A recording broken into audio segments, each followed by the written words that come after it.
Welcome back.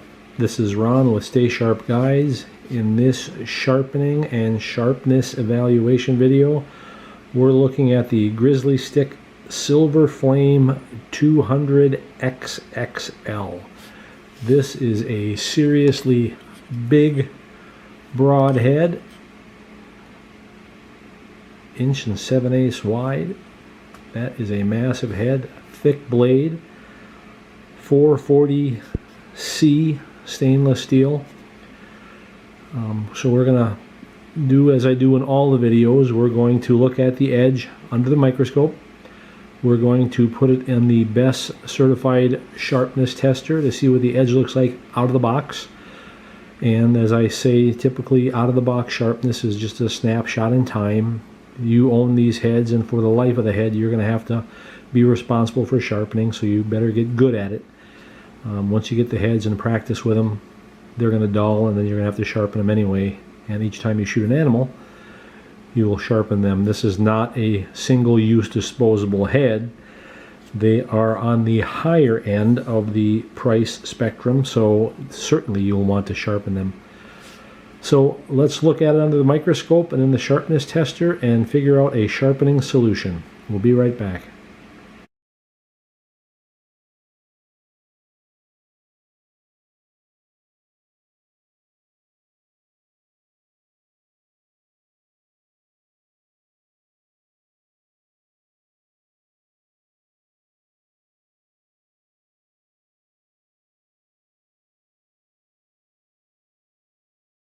Alright, so we saw the blade under the microscope. I got some concerns. It looks a little rounded off when I feel it. Yeah, it doesn't feel all that sharp, but let's see what the sharpness meter tells us.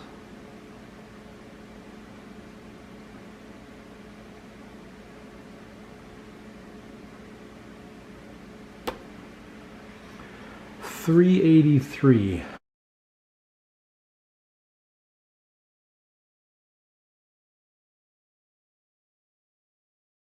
Not terrible, but for out-of-the-box sharpness, that's a little bit wanting. Certainly you can do better than that, and that's exactly what we're going to set out to do. Because this Silver Flame has a curved profile that's convex, the obvious sharpening solution from Stay Sharp is our C guide, and the C stands for curved, either convex or concave. So this would be the preferred solution. This guide comes with the double cut file, the wood dowel, buffing compound, and 5 sheets of sandpaper, 1 sheet each of 240, 400, 800, 12, and 2500 grit. To use them with the dowel, I just mark on the short length of the sandpaper lines that are 1 1/8. I cut these out with the scissors, and then I tape them right to the dowel, allowing me to make 5 different round grit sharpening sticks. Now, if you have other sharpening media, certainly you can use that. Like here is a ceramic crock stick. Here is a diamond jewel stick, so it can be used with a lot of different sharpening media, but we include the double cut file, the wood dowel, the 5 grits, and the buffing compound when you buy the C kit. So that's what we're going to start with. This head is new, but not necessarily sharp, so I'm probably going to start on this one with 400 grit, work from 4 to 8 to 12 to 2500 grit. Then I will buff on the same wooden dowel and buff that edge. And we will be right back with the setup of how to put the blade in the guide. Alright, so here is the preferred setup for this head. I've dropped down 1 from the top and put the roller in the 2nd position. I did that because that is the best angle matching position for this head. Pulling the blade in and out of the jaws allows me to change the angle a little bit. This is a particularly wide head.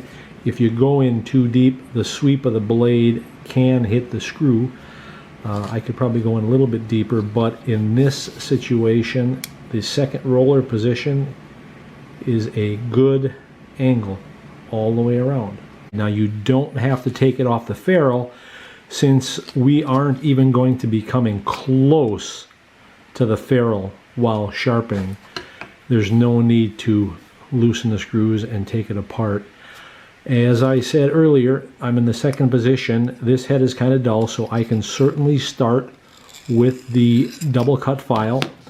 I've already got some 400 grit wrapped around the dowel. I will go all the way around the sandpaper on each end, since I'll never come down that low. I would fall off the roller here, and I will stop here when I'm sharpening. So I will have all of this length to sharpen, and I can do it with 240, 400, 800, 1200, 2500 grit, and then use the stick itself with buffing compound. But as I said, if you've got ceramic crock sticks, if you have jewel sticks, employ any means that you have available, but we will supply the file, dowel, sandpaper, buffing compound in here. When you use the sandpaper, I suggest doing a pulling motion. Using a pushing motion can risk cutting into the sandpaper. I'll tip it so you can see it a little bit better.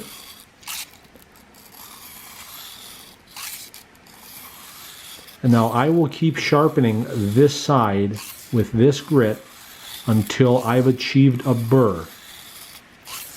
That little flag of metal that will appear on the other side, on this side. And I will come back after I get a burr.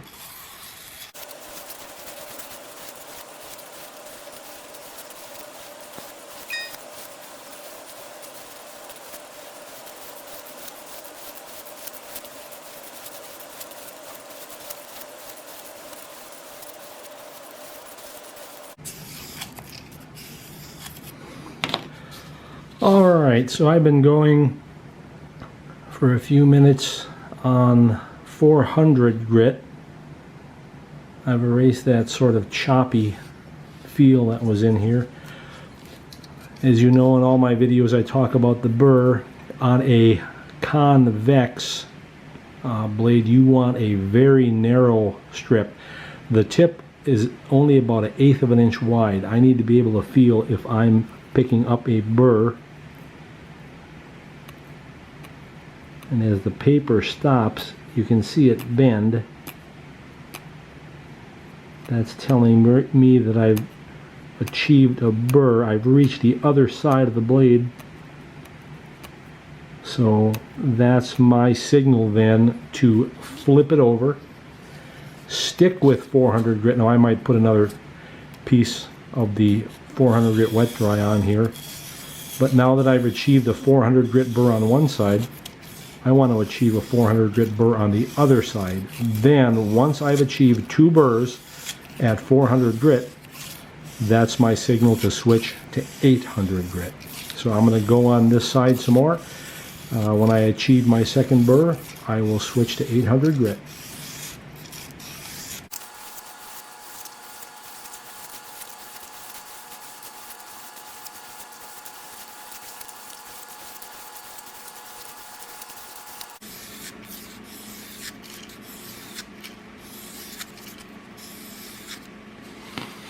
Alright, after expending the 400 grit double burrs, I've now switched to 800 grit.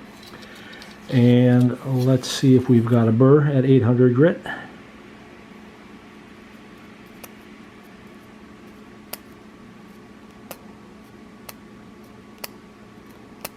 This is a key important step. If you aren't getting a burr across the entire edge, you are not done. If that paper does not catch on something and then flex, you have not reached a burr.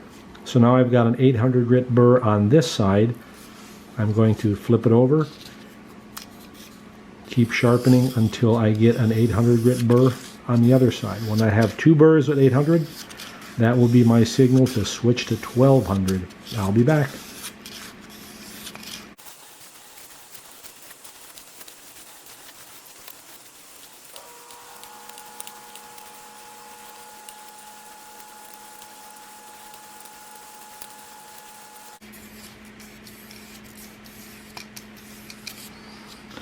Alright, having gone through 400, 800, I'm at 1200 now. Now we're going to check for our 1200 grit burr.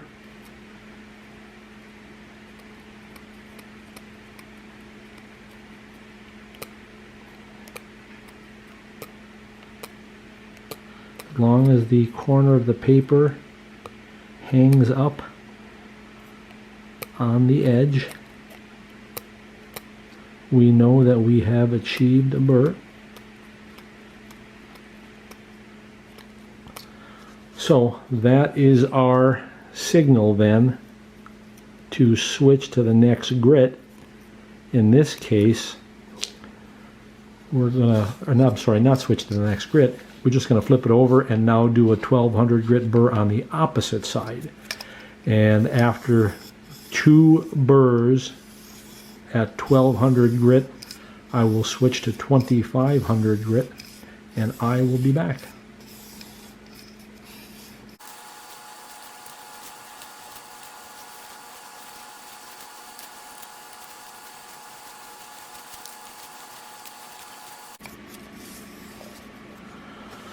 All right, 400, 800, 1200, and now that was 2500.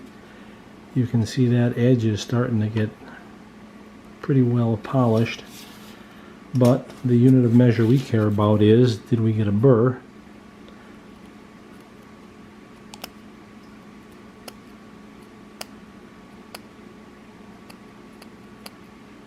All along the edge. You want that paper to hang up on the burr.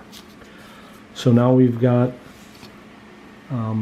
all the burrs through these 4 grits on the one side. I will flip it over and get the second burr at 2500 grit. After I've gotten my second burr at 2500 grit, I will flip it over, erase that burr. I'll do a couple of flips at 2500 grit to make sure I've broken off that burr, round it down. It's like a paper clip. You can only bend that burr so many times and it's going to break off. That will leave a 2500 grit broken burr edge, and after I do that on both sides at the final grit, then I will take off the sandpaper off this dowel, and then I will employ the buffing compound on the same dowel. So I'll be back. The next step is buffing. So I'll use that same wooden dowel that I wrapped with the sandpaper. I'll get it all coated up with buffing compound. I'll spin it as I go, make sure I get it all coated. And then the process is the same. I definitely want to use a backward only stroke, otherwise I would cut the wooden dowel. Now here you cannot overdo it. You can buff until your heart's content. There's going to be no burr that you're going to feel, but you're going to see it in the buffed edge. Now the stick is starting to turn black from the metal coming off. The buffing compound was white, so it certainly shows up as black, so it's easy to see. You can start at the tip and go to the back. Start at the back, go to the tip, whichever you prefer. Flip it over, repeat that action, going tip to the back to the tip. Always in a pulling motion, otherwise you will cut the dowel, or at the very least you'll scrape the buffing compound off the dowel. Now I haven't gone for very long, but let's kind of get a feel for the edge that we're producing here. Now you can't just buff an edge, right? I'm seeing the reflection of the red camera here, right? So I had to go 240, and 800 gets rid of the scratches from 400. 1200 gets rid of the 800 scratches. 2500 gets rid of the 1200 scratches. Buffing compound gets rid of the scratches from 2500. So this edge is a very polished mirror's edge, a scalpel's edge. So don't skimp on the buffing. It really produces a smooth surface that hair, fibers, tissues don't get caught on, and it doesn't get gummed up and covered as it's passing through the animal. Instead of pushing things out of the way that you would want to cut, this polished edge will slice through everything. So I contend this is a very valuable and important step. Some guys don't like a buffed edge. They'll stop at 1200 grit and say, I like that little toothier feel. You will develop a method that works for you. I happen to like the buffed edge. It certainly does put a great finish. Now in contrast, this is the factory edge.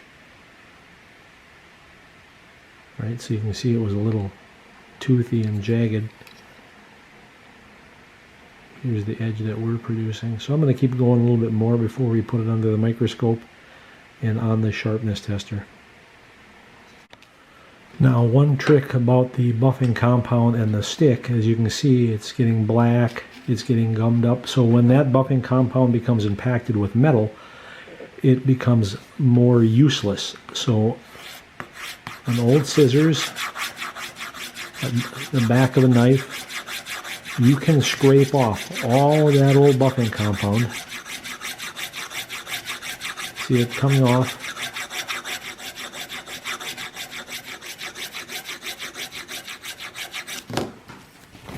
Wipe it down good.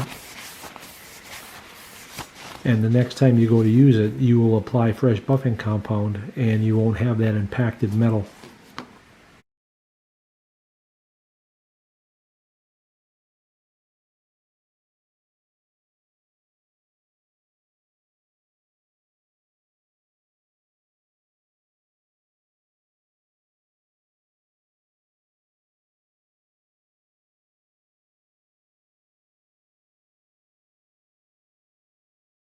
Well, that was a pretty good looking edge under the microscope. Let's see how it does on the sharpness meter, because that's all that really matters.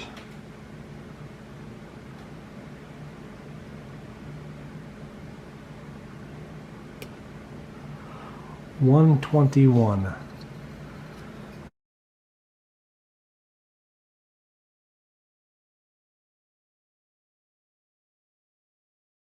That is a very sharp edge.